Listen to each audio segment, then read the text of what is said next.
बिस्मिल्लाहिर्रहमानिर्रहीम। अस्सलाम वालेकुम नाज़रीन, आप यूट्यूब चैनल देख रहे हैं। मैं इमरान खान हूँ। सबसे पहले जो सैलाब की सूरत हाल है उस पर ज़िक्र कर लें, क्योंकि ख़बरें अच्छी नहीं आ रही।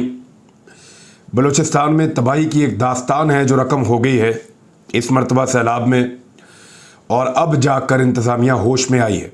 इससे पहले कभी ये फुल कोर्ट बनाना चाह रहे थे, कभी ये पंजाब की हुकूमत बचाना चाह रहे थे, कभी ये 11 बंदों के इस्तीफ़े मंजूर कर रहे थे, कभी ये फॉरेन फंडिंग केस के अंदर घुस रहे थे। हर वो काम करना था जिससे इनका इक़्तिदार बचा रहे और ये इक़्तिदार के साथ या कुर्सी के साथ चिमटे रहें, कुर्सी के साथ चिमटे रहें, उसको छोड़े ना। हर वो काम कर रहे थे और अब बलूचिस्तान की तरफ तवज्जो दी है तो तबाही की एक दास्तान उस वक्त तक रकम हो चुकी है। लोगों को बचाने का, उनको सेव करने का कोई बंदोबस्त नहीं किया गया। हुकूमत सोती रही और लोग और उनकी इमलाक को नुकसान पहुंचता रहा। 7 डैम टूट गए हैं बलूचिस्तान में।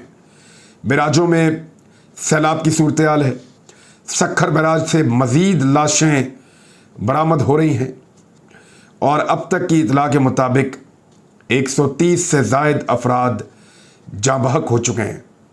ये मैं आपको बलूचिस्तान की दास्तान सुना रहा हूँ कि बलूचिस्तान में सूरत हाल इतनी ख़राब है कि अब तक की इतला के मुताबिक 130 से ज़ायद अफराद जाँ बहक हो चुके हैं।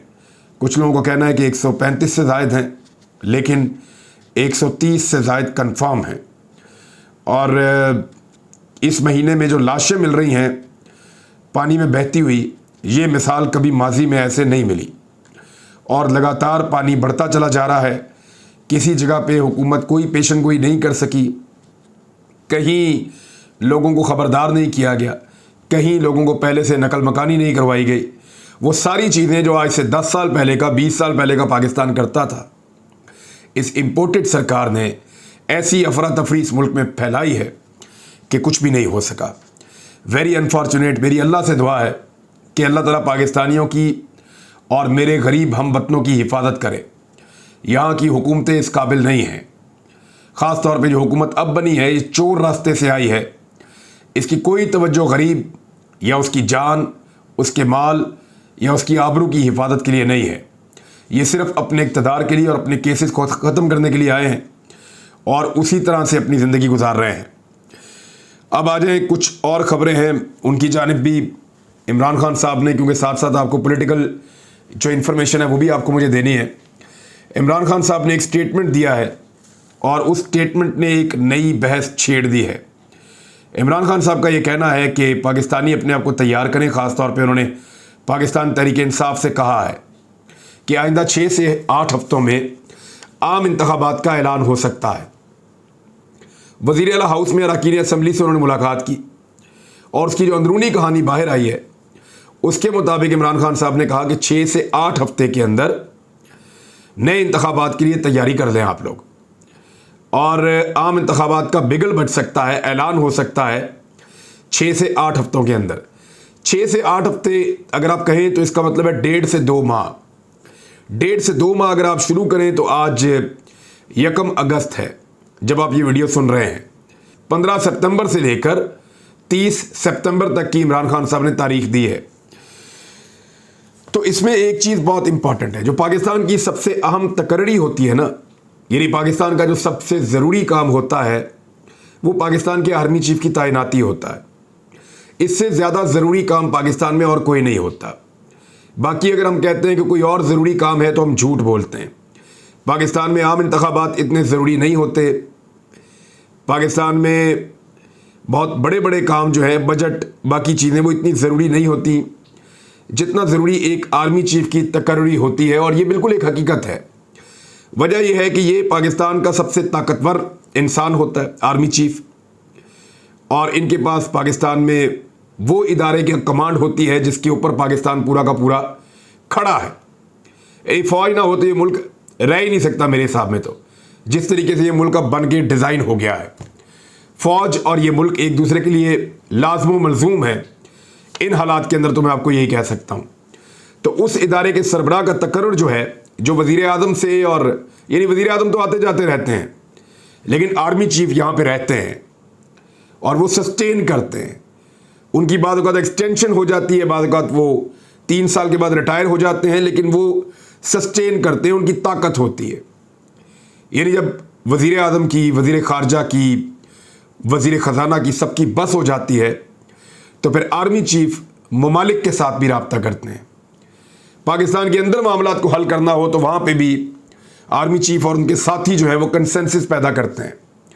पाकिस्तान में अब ये आप खुशकिस्मती कहें या बदकिस्मती कहें, एक ऐसा इदारा और एक उसका ऐसा सरबराह होता है जो हर मौका के ऊपर बहुत रेलिवेंट रहता है।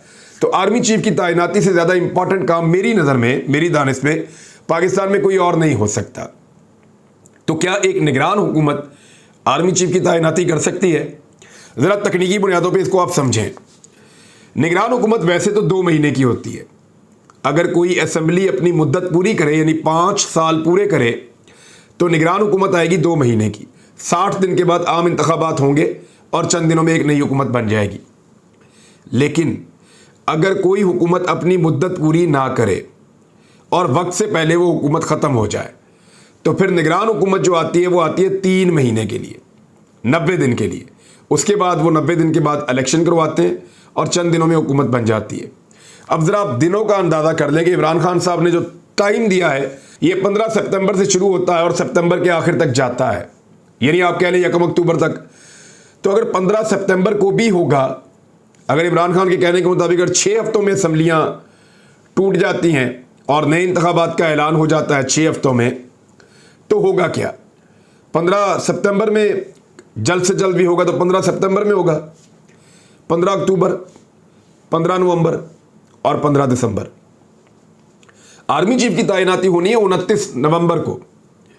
तो इसका मतलब है कि अगर 15 दिसंबर को इलेक्शन होने हैं या 1 जनवरी को इलेक्शन होने हैं, क्योंकि अगर 15 सितंबर को नहीं तो फिर 1 अक्टूबर को या 30 सितंबर को आगे जाके ये असम्बलियाँ तहलील होकर इलेक्शन का अनाउंस हो सकता है, अगर इमरान खान साहब के 8 हफ्ते मान लिए जाएं तो फिर इलेक्शन जो है वो इमरान खान साहब के हिसाब से जो चीज़ आ रही है 15 दिसंबर से 1 जनवरी तक इलेक्शन हो सकता है। तो इसका मतलब है कि निगरान हुकूमत के दौरान नए आर्मी चीफ की तैनाती का मसला आएगा, ये नहीं हो सकता, ये टेक्निकली मुमकिन नहीं है। या तो ये असम्बलियाँ तहलील हो जाएंगी 15 से 20 अगस्त के दरमियान और फिर नवंबर के मिड में इलेक्शन हो जाएंगे और नई बनने वाली हुकूमत अगले आर्मी चीफ का तकर्रुर कर देगी, ये मैं आपको टेक्निकली बता रहा हूँ।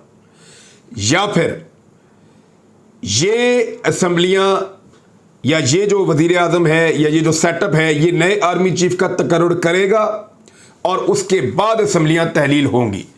नए आर्मी चीफ के तकर्रुर के टाइम पे यानी 29 नवंबर को ऐसा मुनासिब नहीं लगता या ऐसा लगता नहीं है कि एक निगरान हुकूमत पाकिस्तान में होगी, और अगर निगरान हुकूमत होगी तो वो कैसे एक ऐसी आईनी ओहदे के ऊपर तकर्री करेगी जो बहुत इंपॉर्टेंट है।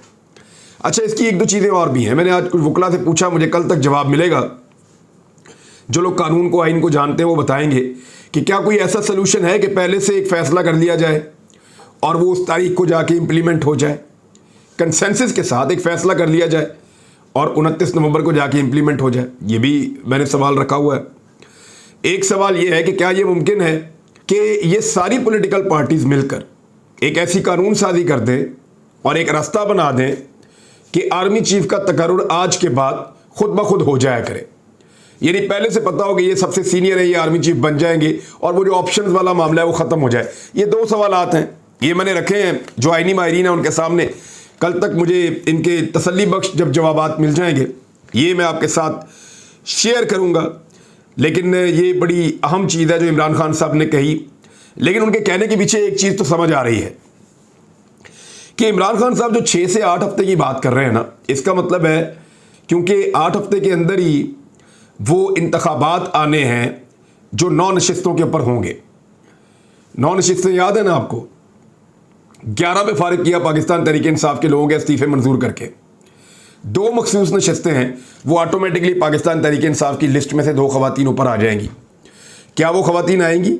क्या वो हलफ लेंगी या इमरान खान के साथ वफादारी करते हुए हलफ लेने से इनकार कर देंगी? ये एक बड़ा सवाल है। दूसरा, वो जो इंतखाबात बाकी 9 नशिस्तों के ऊपर होंगे, वहाँ पे पीडीएम ने तो ये फैसला किया है, फजलुर रहमान ने, शहबाज शरीफ ने, बाकी सब ने मिलकर, कि हम सब ने मिलकर इलेक्शन लड़ना है वहाँ पे इमरान खान को शिकस्त देने के लिए। लेकिन इमरान खान साहब इलेक्शन के अनाउंस की जो तारीखें बता रहे हैं, इससे ये अंदाज़ा होता है कि उनकी ये ख्वाहिश है कि कुछ भी हो, आम इंतखाबात हो जाए या आम इंतखाबात की अनाउंसमेंट हो जाए, इन 9 नशिस्तों के ऊपर ज़िमनी इंतखाब ना हो। ये इमरान खान साहब की ख्वाहिश हो सकती है। एक कॉलम लिखा है और वो लिखा है आर्टिकल वहीं पे नजम सेठी साहब, और फरमा क्या रहे हैं वो ज़रा मैं आपको बता देता हूँ। नजम सेठी साहब लिखते हैं फ्राइडे टाइम्स के अंदर, उसका मैं आपको ट्रांसलेशन पढ़ के बता देता हूँ कि जो वो कहना चाह रहे हैं। उन्होंने कहा कि पीडीएम का ये मामला तय था कि वो फ़ौरन आम इंतखाबात करवा देंगे, जबकि अबूरी सेटअप जो है वो आईएमएफ के साथ मुज़ाकरात करेगा और नए आर्मी चीफ की तकर्री भी करेगा। मौजूदा चीफ जो हैं उनको सेफ एग्जिट देगा और बाहर के किसी मुल्क के अंदर उनको नौकरी का बंदोबस्त भी करेगा। अब इस किस्म की चीज़ें जो हैं वो लिख रहे हैं नजम सेठी साहब। ये इन्फॉर्मेशन इनको कहाँ से मिलती है मेरी समझ से बाहर है। ख़ुद को बहुत बड़ा सहाफ़ी ये क्लेम करते हैं, लेकिन पीडीएम आम इंतखाबात अगर जल्दी करवा देता है, फ़र्ज़ करें, और फ़ौरन आम इंतखाबात में चला जाता है, तो ये तो उनको सूट नहीं करता। और अगर निगरान हुकूमत आर्मी चीफ की तकर्री करती है तो क्या ये आईनी नुक्ता नज़र से ठीक होगा? ये सवाल मेरे दिमाग में बदस्तूर मौजूद है और बहुत सारे लोग ये सवाल पूछ रहे हैं। तीसरा, ये आर्मी चीफ के बारे में ये कहना कि उनको सेफ एग्जिट दिया जाएगा या उनको बाहर मुल्क में नौकरी का बंदोबस्त करवाया जाएगा या सेटल उनको करवाया जाएगा, ये चीज़ें क्या तय थीं? और नजम सेठी साहब ये क्लेम कर रहे हैं।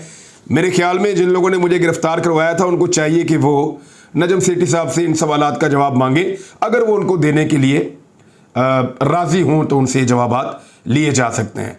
दूसरी जानिब सना बुच्चा साहिबा ने एक पीएमएलएन का पोल खोल दिए हैं। वैसे नॉर्मली लोग समझते हैं कि वो पीएमएलएन के बहुत करीब हैं, उनका बयानिया इमरान खान के मुखालिफ होता है, तो इसलिए लोग समझते हैं कि वो पीएमएलएन के ख़िलाफ़ हैं। लेकिन पीएमएलएन की हर नाकामी के ऊपर उनको बहुत गुस्से में देखा गया है। उन्होंने कहा कि नून लीग लिफाफे देती है और इन्होंने ये लिफाफे देने की रवायत डाली है, और इसी वजह से लोग अब हमें लिफाफे कहकर छेड़ते हैं। और वज़ीर आज़म सहाफ़ियों को बुलाते हैं और बुलाकर उनको कहते हैं कि तोशा खाना के ऊपर एक बयानिया हमारे लिए बनाओ। फिर उनको लगता है कि बाकी हमारे जो काम है एडमिनिस्ट्रेशन के वो सारे फ़ौज करे, तो नून लीग खुद तो कुछ करती भी नहीं है और सहाफ़ियों को कहती है कि वो काम करें। लिफाफों की रवायत भी नून लीग ने डाली है।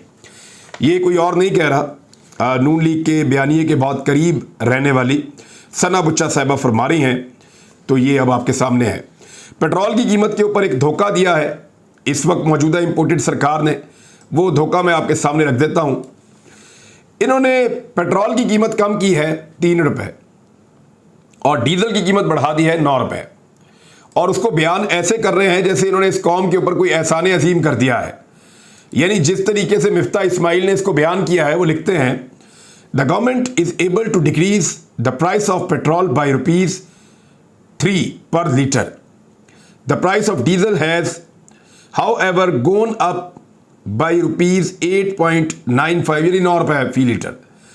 These prices are effective from midnight August 1. Pakistan जिंदाबाद।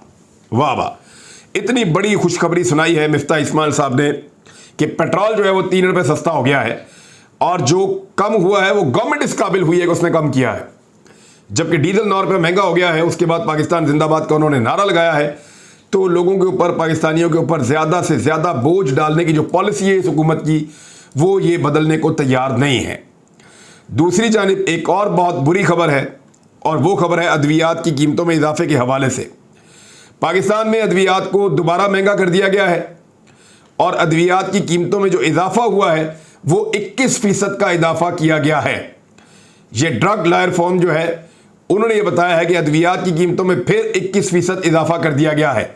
जब ये हुकूमत आई थी तो इन्होंने पहले भी अद्वियात की कीमतों में इजाफा किया था, और दवाइयों की कीमतें, खासतौर पे जान बचाने वाली दवाइयों की कीमतें बढ़ गई थी। अब इन्होंने दोबारा इजाफा किया है, तो अद्वियात आम आदमी की पहुंच से इस इंपोर्टेड सरकार ने दूर कर दी हैं। दवाइयों की कीमतों में बहुत ज़्यादा इजाफा हो गया है।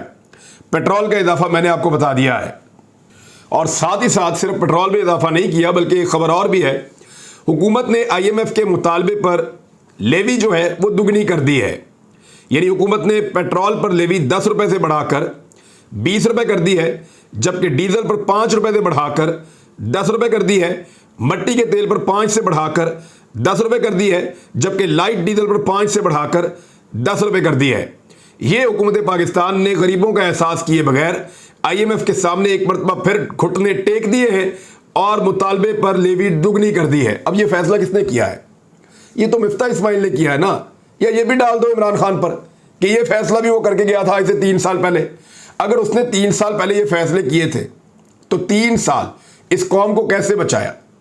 और आपने जो आज फैसले किए हैं ये तो फिर आप कर रहे हैं, सिग्नेचर आपके हैं, कर आप रहे हैं, तो आप इल्जाम इमरान खान को कैसे दे सकते हैं? ये बदकिस्मती पाकिस्तान के साथ हो रही है। तो नाज़रीन, अब तक के लिए इतना ही। अपना ख्याल रखिएगा, अपने इस चैनल का भी। अल्लाह हाफिज़।